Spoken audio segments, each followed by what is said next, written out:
Good morning, ladies and gentlemen. I welcome you all here in this session at TNV Academy. It's a great pleasure for me to introduce our eminent speaker, Mr. Apoor Marik from Lucknow, India, who is going to talk to us about Six Sigma methodology. In this webinar today, Mr. Marik will discuss this topic in detail along with some real-life examples he has experienced in industry. Our distinguished speaker, Mr. Apoor Marik, has done his post-graduation from Gautam Buddha Technical University, India. He is also a lead auditor in ISO 27001. He has an industrial experience of around 8 years in information technology and e-commerce sectors. He has been imparting training to a number of organizations, entrepreneurs, and executives on various topics related to information technology, Six Sigma, and Lean Six Sigma. Friends, it was just a brief introduction of our guest speaker today. And now, ladies and gentlemen, please join me in welcoming Mr. Apoor Malik. I may request Mr. Apoor Malik now to please start your session on Six Sigma methodology. Mr. Malik, please. Thank you, Mr. Sateen, for giving me this opportunity today. Again, I welcome all of our participants in this exciting new session. As Mr. Sateen has just shared that today's discussion topic. So we should now start the session.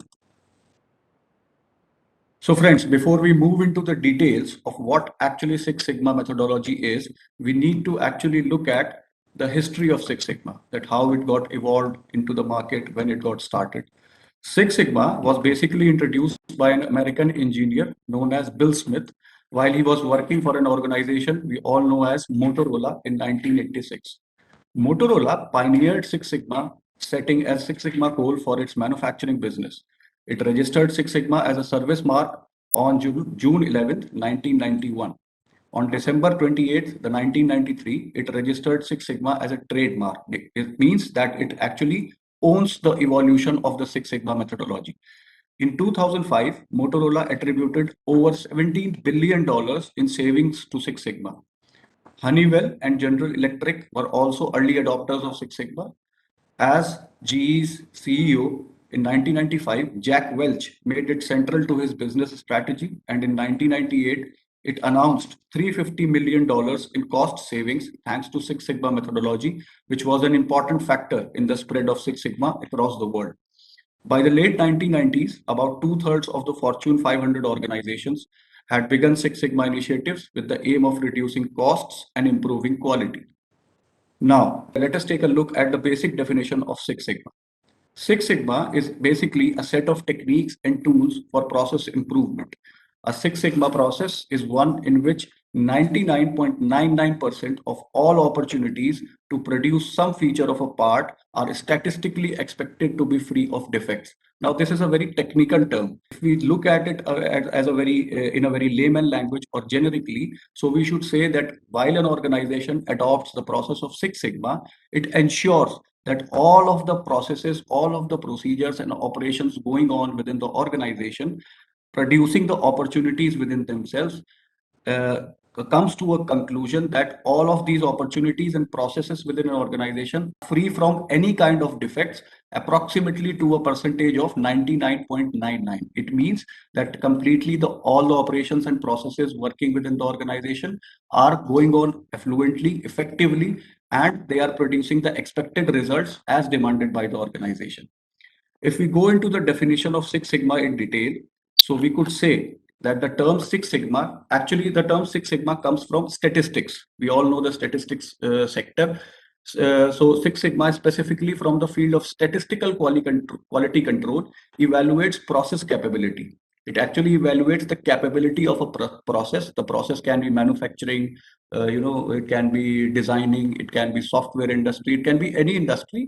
So whatever processes that particular industry have, it actually evaluates and categorically compares the capability of those processes for producing the required output. Originally, it referred to the ability of manufacturing processes only to produce a very high proportion of output within specifications. Processes that operate with Six Sigma quality over the short term are assumed to produce long-term defect levels below 3.4 defects per million opportunities. This is the main strategy of Six Sigma, which states that every process should be 3.4 defects per million, less than 3.4 defects per million opportunities. Six Sigma strategies seek to improve manufacturing quality by identifying and removing the causes of defects and minimizing variability in manufacturing and business processes.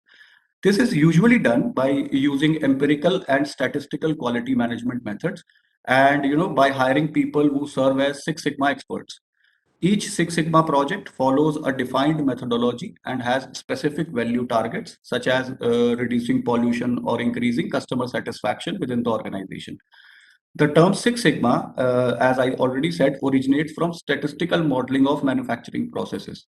The maturity of a manufacturing process can be described by a sigma rating, which indicates its yield or the percentage of defect from defect-free products it creates, to within how many standard deviations it goes through within its complete life cycle. So suppose let's an organization is manufacturing automobile spare parts. Now the organization must be having a production line, an assembly line, a quality control department. There are several kinds of department they must be having. So they will be implying the Six Sigma methodology for all of these departments, and they will be comparing the results of these processes based on the Six Sigma methodology, where these results which will be compared will be done on the basis of the standard deviations from their actual points. So suppose the manufacturing process has to produce 10 spare parts in a day. Now, due to certain reason, they were not able to produce those 10 spare parts in a particular day. So they actually deviated from their original concept. This particular standard deviation is calculated, and then the company or the organization decides that whether the Six Sigma methodology has achieved its percentage or not. So if we move forward, we should understand the basic terminology of Six Sigma. The terminology of Six Sigma means what is the technical specifications of Six Sigma methodology.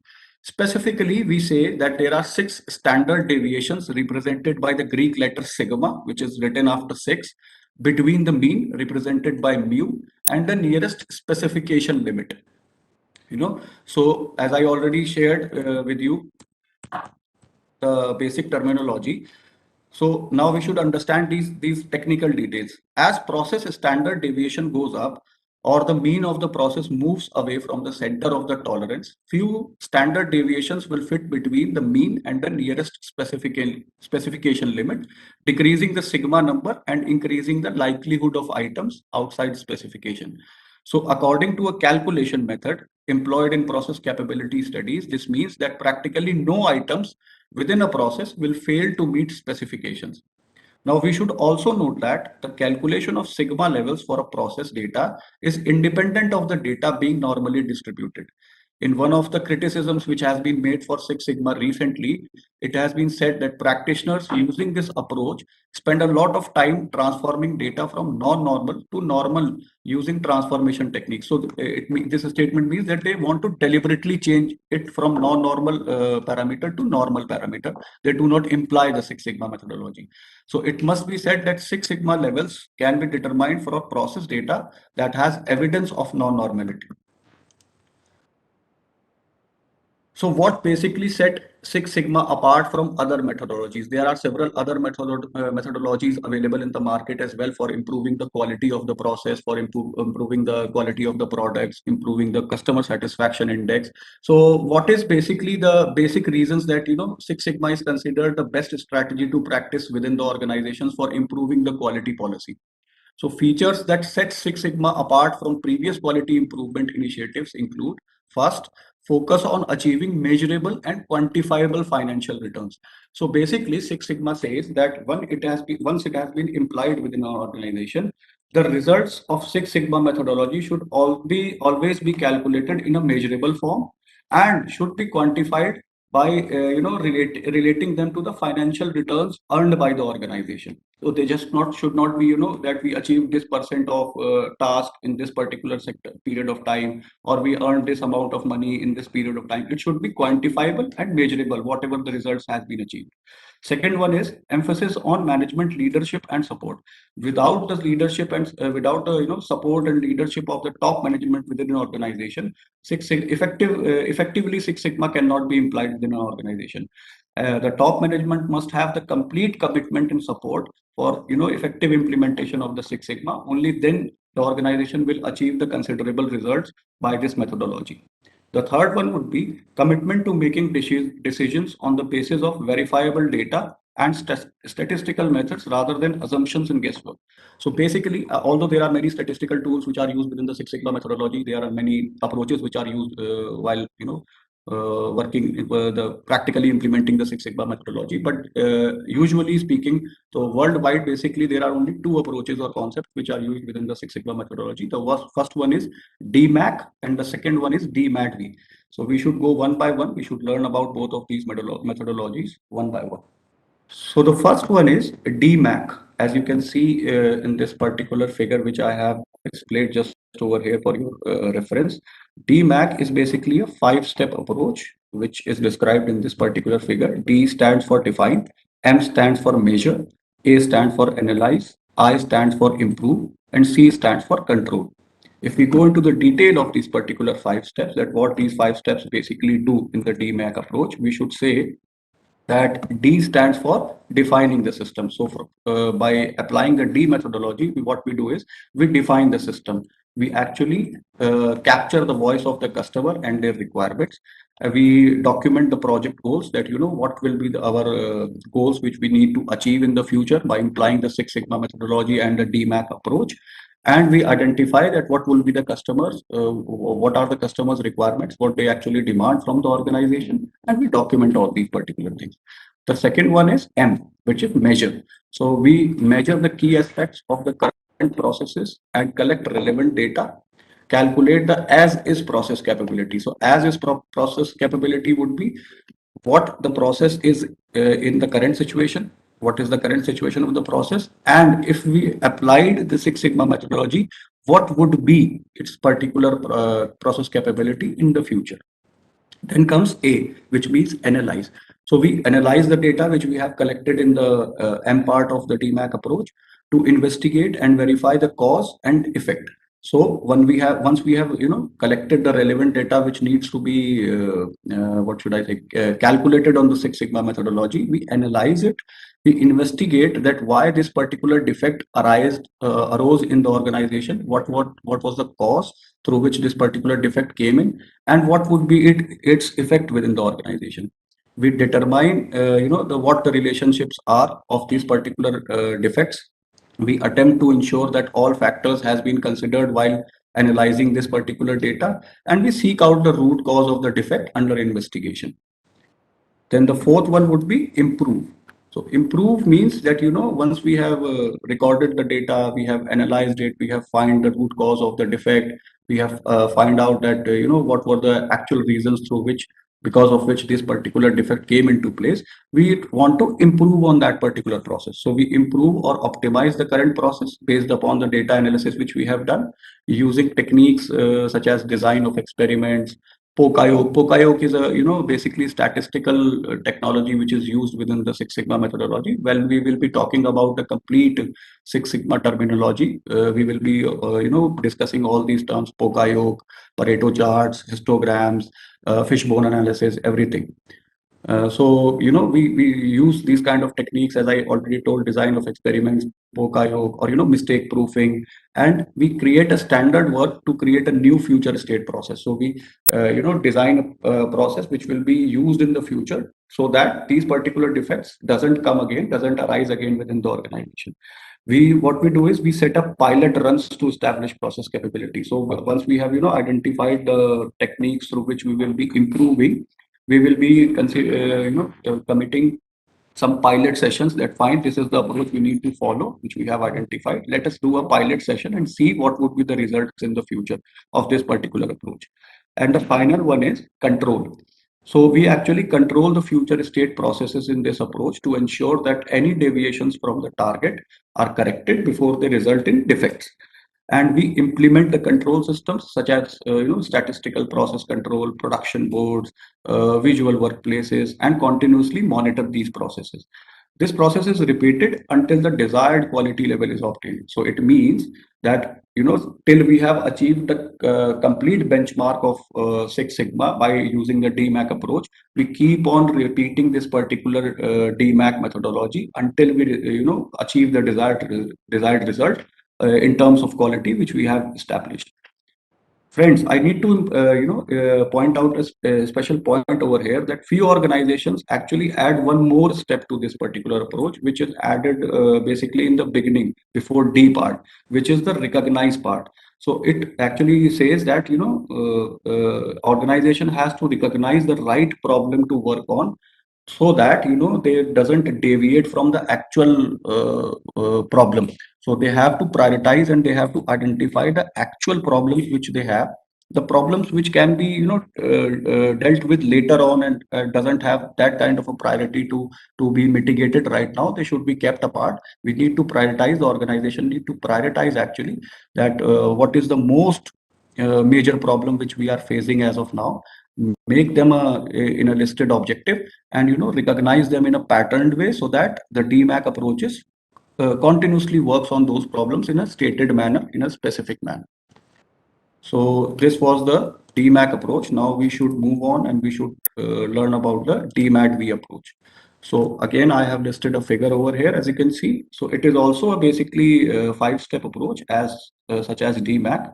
So D stands for define, M stands for measure, A stands for analyze, again D stands for design, and V stands for verify. So we will understand these particular five steps of DMAT-V approach. So DMAT-V methodologies, five phases, which I have just shown you.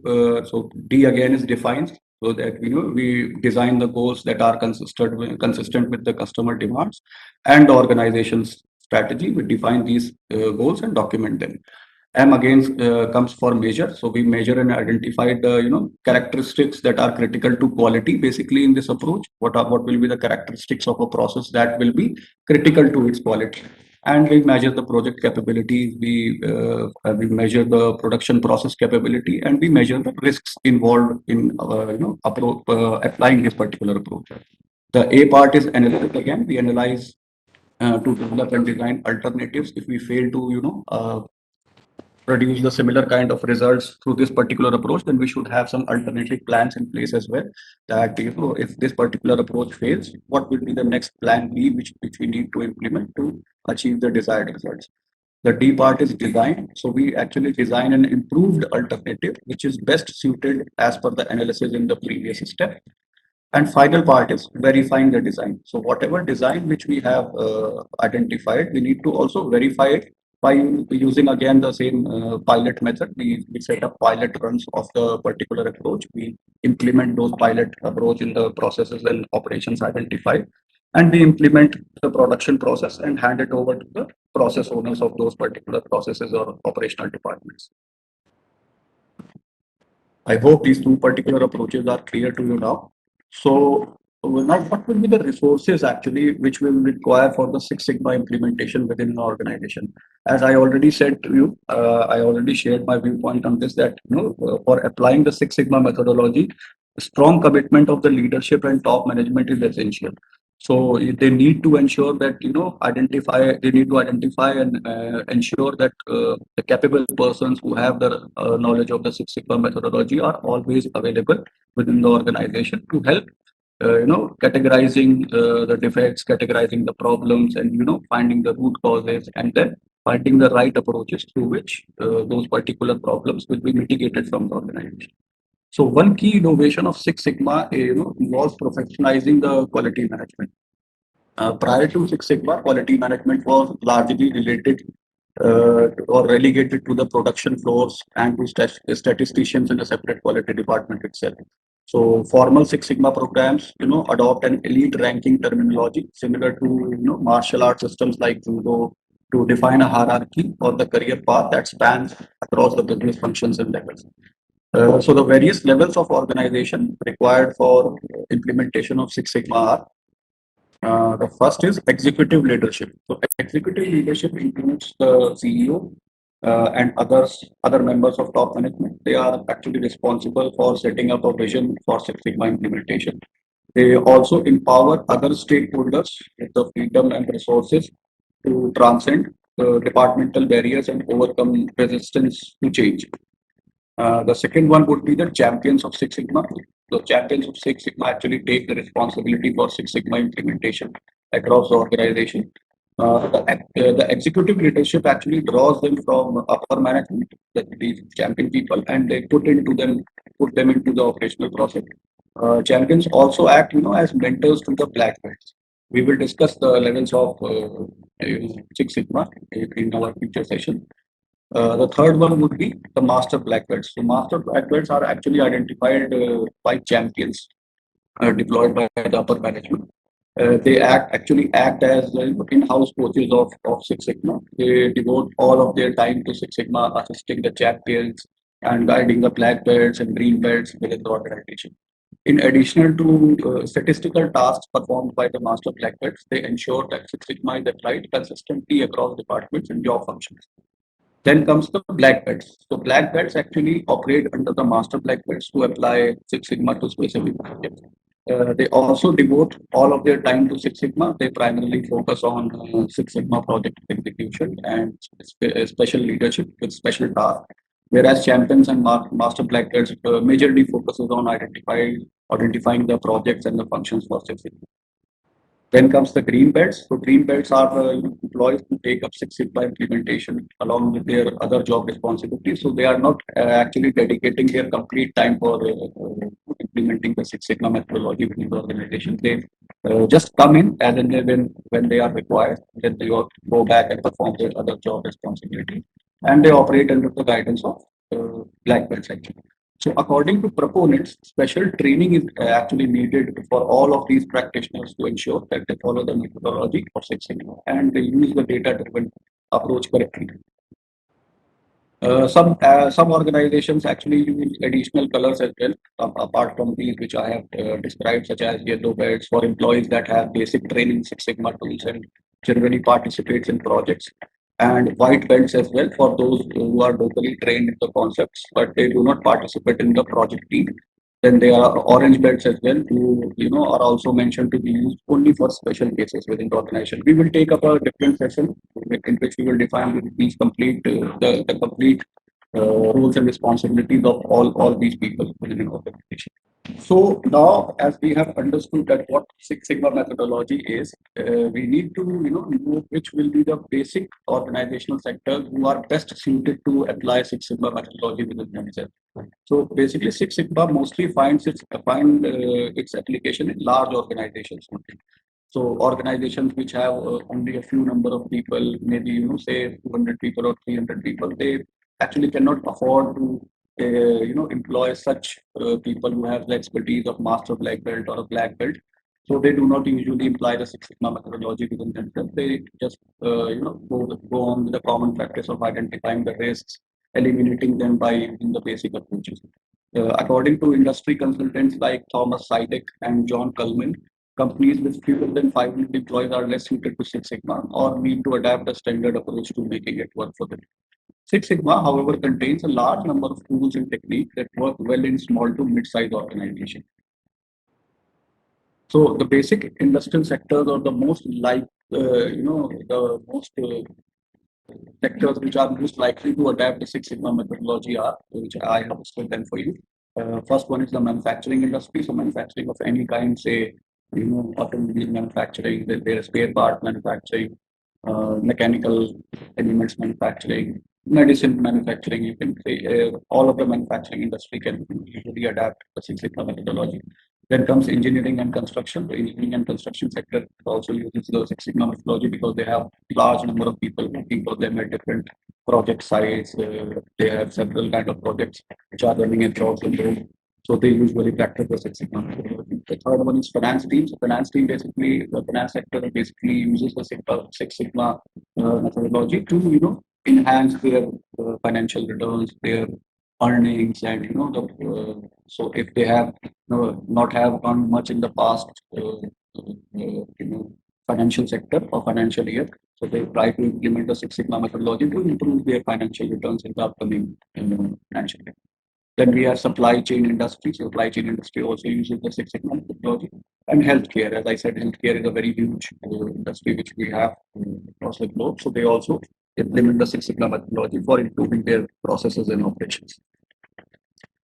Now, as we have discussed, that Six Sigma is a very good framework and a very good methodology for improving the quality of the processes, for improving the quality of the products which are being produced by an organization. It reduces the number of defects occurring within the organization. It increases the customer satisfaction index for an organization. There are still very much criticism of Six Sigma methodology across the globe. People fail to understand its complete implementation. They have failed to know that why Six Sigma has not been able to make a particular process or a project achieve the desired result. So there are actually few reasons that why the projects are failing in spite of implementing the Six Sigma methodology within the organization. So as I have listed there, that there are many advocates for a Six Sigma approach for the reasons as we have already discussed. It has been said that not all projects are successful, which we have adopted the Six Sigma methodology. It was said that in 2010, the Wall Street Journal actually reported that more than 60% of the projects which adopted the Six Sigma methodology they failed due to. So the basic reasons we need to understand that what can be the basic reasons that a Six Sigma implementation failed within an organization. So I have listed down few of the reasons that due to which the Six Sigma methodology can fail within an organization. First one is lack of top management attitude, commitment, and involvement, lack of leadership and vision. As I already said, that for an effective implementation of Six Sigma methodology, the organization's top management should have a very good positive attitude. They should be committed that to imply or to implement the Six Sigma methodology.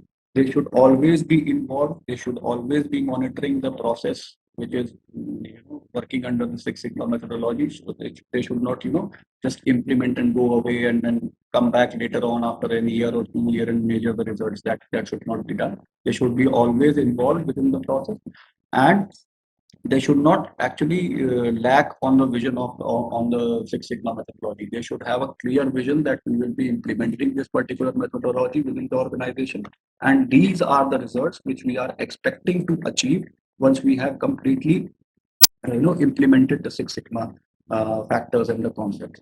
The second reason can be lack of training and education, lack of resources, financial, technical.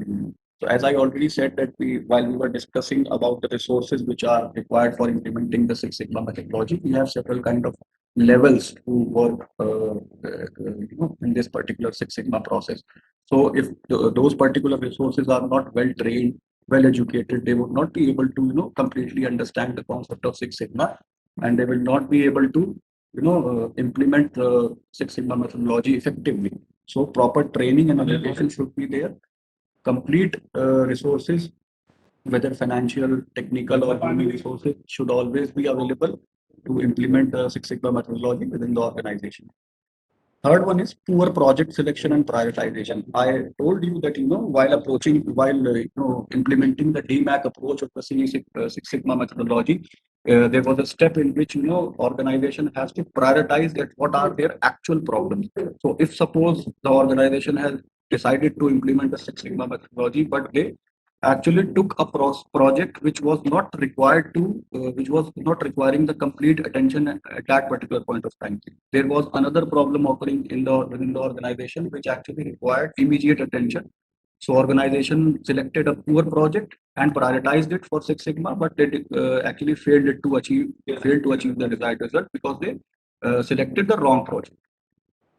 Fourth one is resistance to culture change and poor communication. So resistance to culture change means that people are not willing to adopt the technology. They are not willing to learn the new methods or techniques. They are working in the organization for past 30 years, from past 25 years, and they are reluctant to adopt a new technology or a new method. So they are resistant to the cultural change that Six Sigma will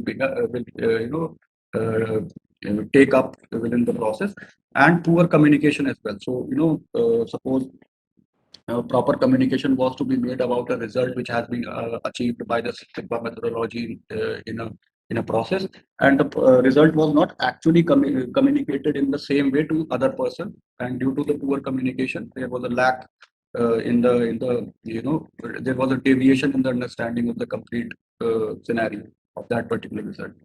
The final one can be lack of awareness of the benefits of Six Sigma, lack of technical understanding of tools, techniques, and practices. So everyone within the organization should be aware that what are the benefits of Six Sigma, what they will be actually getting as a result, how Six Sigma will enhance their particular career, their particular approach towards their job, how Six Sigma will actually enhance their knowledge so that they get higher positions within the organization in the future time if they are employed within the Six Sigma methodology. So everyone should be aware about its benefits, and it is very must that everyone is very much aware about the tools and the techniques and the practices which are involved while implementing the Six Sigma methodology, because there are so much technical terms which are used within the Six Sigma methodology, so much technical concepts. We have histograms, we have Pareto charts, we have fishbone analysis, we have Okayu. So all these methodologies involves a lot of technical knowledge which should be understood by an individual who actually is trying to practice the Six Sigma methodology and implement it within the organization. So lack of awareness of all these concepts, basically makes collectively the Six Sigma methodology as a failure within the organization.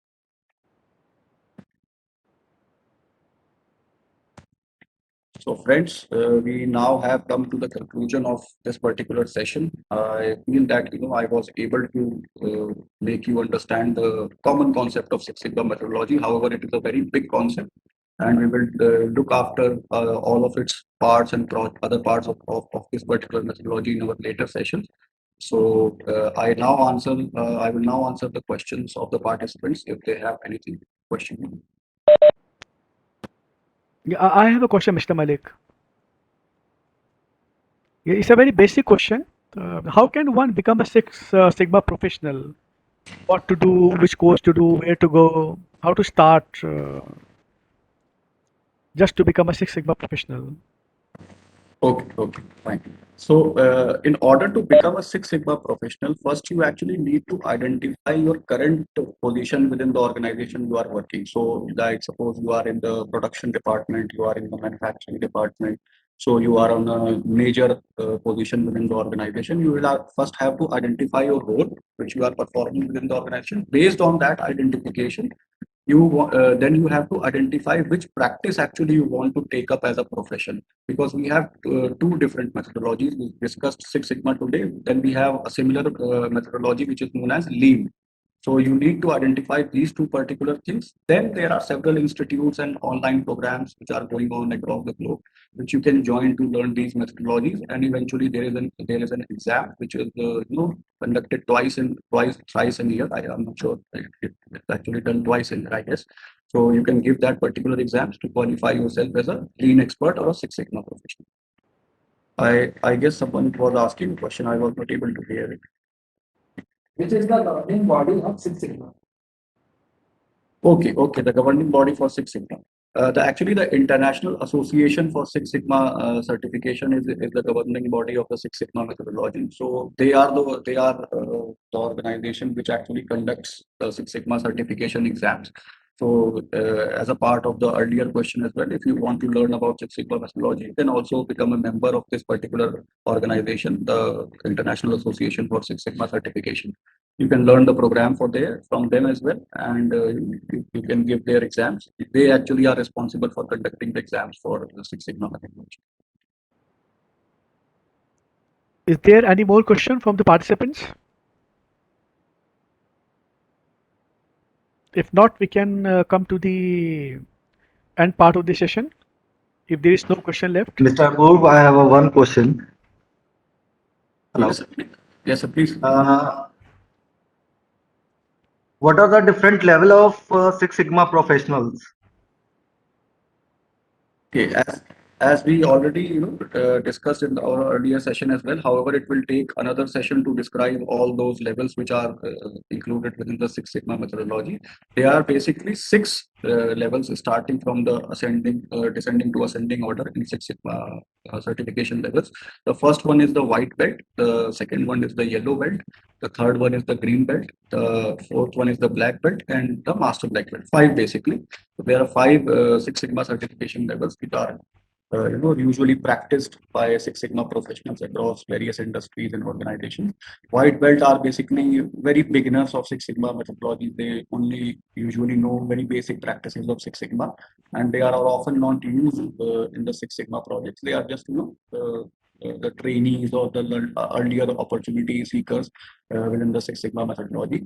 The yellow belt have basic knowledge of the tools and the techniques used in the Six Sigma methodology. Green belt are the actual practitioners of the Six Sigma. So they are, if you want to understand this particular concept in terms of designations, then green belt will be the managers, the assistant managers within an organization who actually have their hands on practice on, on the operational part of the organization. Then we have the black belts. So black belts are actually you would say, the champions of the Six Sigma methodology. They have the complete understanding of all the tools, all the concepts, all the techniques used in the Six Sigma methodology, and they guide these green belts, yellow belts, and white belts within the organization. Then we have the final level, which is known as master black belt. So master black belt are basically, the vice presidents, the DGM, deputy general managers, or the general managers who are actually the decision makers within an organization. So they actually just monitor the results of the Six Sigma methodology. They keep an eye on how the Six Sigma methodology has been implemented within an organization, whether it is achieving the desired results or not, whether all the professionals, the black belts, the green belts, the yellow belts, and the white belts are doing their job properly or not. They are not deviating from the actual uh, outcomes of the Six Sigma methodology. So they are the highest level of Six Sigma certification. Okay, thank you. Okay, thank you, Mr. Apur. Thank you so much. Any other questions? I welcome. I believe that there are no more questions left. So we can come to the conclusion part of the session. And let me just give thanks to Mr. Malik. Thank you so much, Mr. Malik, for such a brilliant session on Six Sigma methodologies. The session was very well structured and was presented in a very beautiful manner. Your years of research experience, depth of understanding of ICE industry, and your ability to present this subject in such an interesting way produced one of the most remarkable webinar. We are grateful for the time and effort you took to share your thoughts and experiences with TNB Academy today. We all agreed that your lecture was very informative and the most interesting. We believe that all the participants can benefit immediately from the methods you suggested for Six Sigma. We look forward to our next interaction soon. Thanks again for a truly memorable webinar. Thank you so much, Mr. Malik. Thank you so much. Thank you, Mr. Stein. Pleasure is entirely. Now we can end the meeting here. All the participants are requested to please leave the meeting. Thank you so much, all the participants.